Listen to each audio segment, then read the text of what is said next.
Welcome to the review of the Ford Focus ST line 150 brake horsepower diesel. Apologies for the wind, I hope it doesn't interrupt the video too much.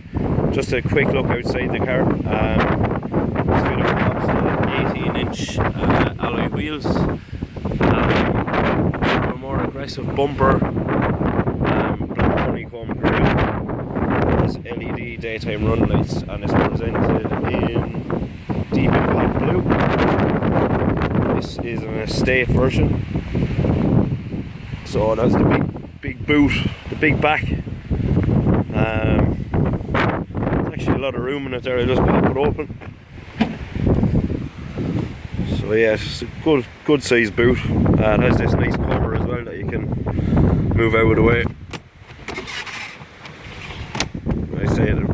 Yeah, you can fold the seats down as well, obviously, to have a bigger load area. On the rear you'll notice sort of a rear honeycomb diffuser in black. It's just a piece of plastic trim, but it looks quite nice on it. Sort of a sports tailpipe. Just give me a quick walk around.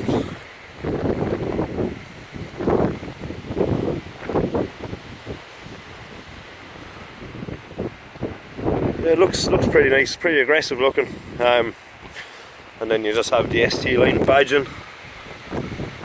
So, yeah, it's a pretty nice car. Have a look inside.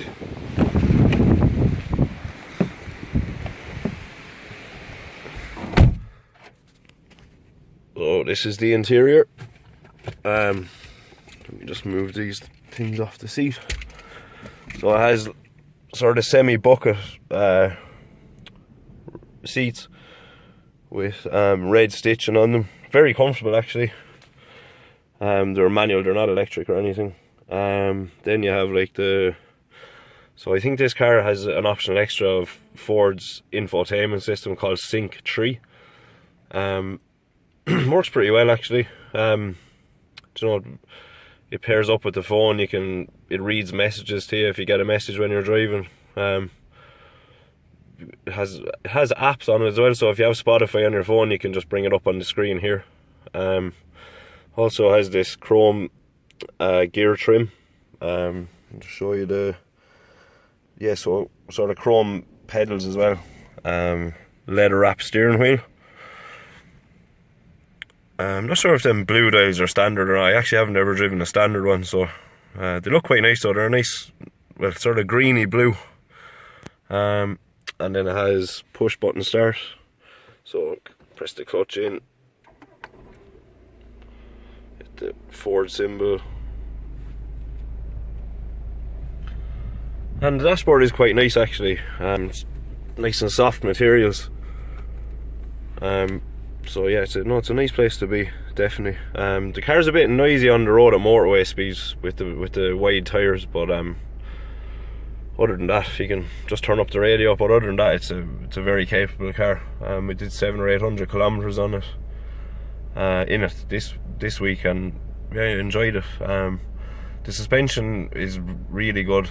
It's not too firm, but it is sporty. You know what I mean? There's not much body roll, and good feedback to the driver, as well as the steering. The steering is, I think, best in class.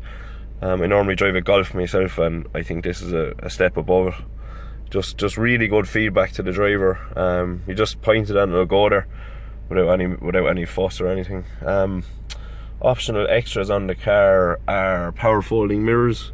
I think it has the winter pack, which includes blind spot detection. I'm not sure if you can see it on the mirror. Maybe you can, maybe you can't. You can see two cars and a little symbol in the middle of them, but basically if there's a car in your blind spot, that will start flashing to alert you, which is a pretty handy actually. It is good for catching your attention of people in your blind spot, so it is a good safety device. It also has lane assist. Well, it doesn't actively move the steering or anything, but you can see the two lines beside the car on the right there.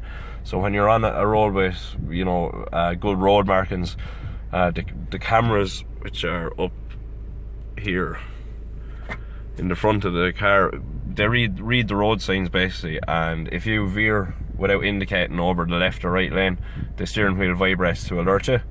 I think if you do that 5 times, the car actually tells you to pull in and have a cup of coffee, which is interesting. And just I'll just show you the back of it as well. Oh, this is a really cool feature. I think this is an optional extra as well. But can you see this little plastic trim on the door? Basically, when you open the door, that pops out and it protects your paint. And then when you close it in, it goes back in like that. It's also on the rear doors, which is pretty cool. Especially if you like keeping your paintwork tidy and your car free from car park bangs, which is a nice feature. Oh, I meant to say, yeah, tinted rear windows, that's another optional extra. Sorry about the camera stuff in the back, but yeah, it has the red stitching team continued, 3 headrests, fairly decent legroom. Yeah, no, it's a nice car.